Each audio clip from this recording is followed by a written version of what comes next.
Dude, Moto Memes is gold.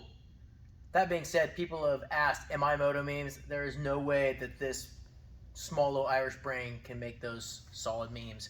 Let's talk about a Bronco update while we're here.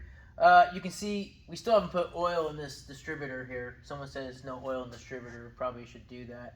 On a serious note, though, we haven't done anything more with the engine and powertrain because we were working on suspension and getting it all set up where it needs to be. We are done with the suspension. We have had people ask about the belt routing because we did a smog delete only for testing purposes. We haven't tested this yet to see if this belt routing and if that tensioner assembly is going to work yet. So don't ask any more questions on that. We'll give you the update once we get it running. Seems to be enough tension with the tensioner we're using. We'll know more. All we have left on the front is, like I said, or I didn't say, core support with a radiator and some fluids, and we should be able to turn this thing and it fires up. But we kind of want to wait till we fab up our Wild Horse winch bumper and mount our winch and make sure everything fits nicely. So we got to do that. Other than that, that's about it. Let's go around the side here. We can give you a little update.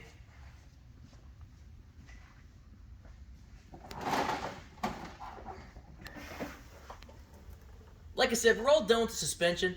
I was blown away on how well Desolate stuff goes together, fit, function, how it looks, kick-ass. I mean, I can't think of a better product for this Bronco and the company, a company to work with. Everything that we touched, that we installed on this Bronco with the suspension stuff from them was amazing right out of the box. No problems there. You can see all the axles are all painted up. They're 488 gears. Like I said before in the previous ones, we did lockers, front and rear.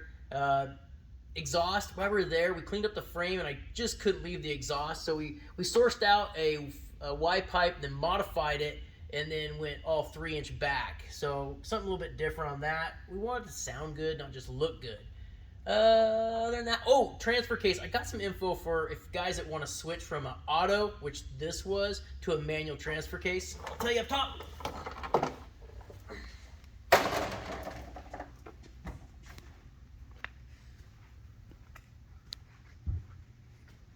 On the transfer case note, easily enough to get the plate off the side where to put your shifter for a transfer case when you make that switch. But what's really cool is auto transfer cases for it's a push button, and when you push it, it gives the indicator up top. Well, this is cool because we sourced out a used manual T case and it came with the jumper harness, which I'm like, okay, that's kick-ass.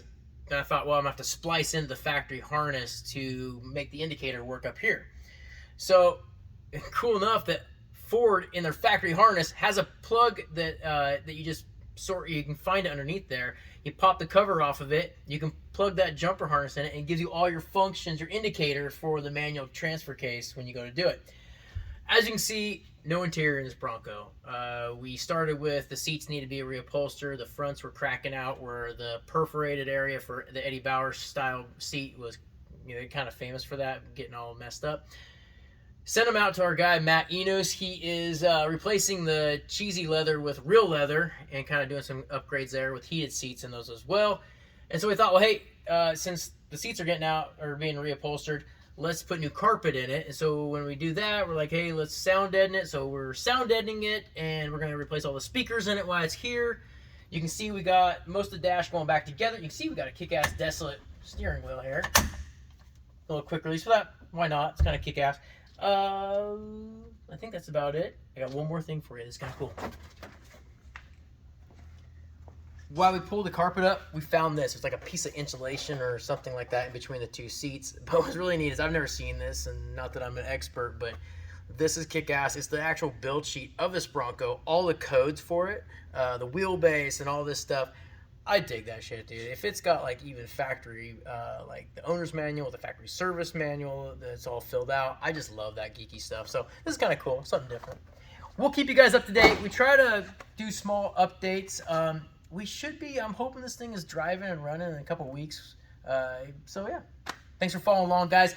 Hopefully next week we have another update for you.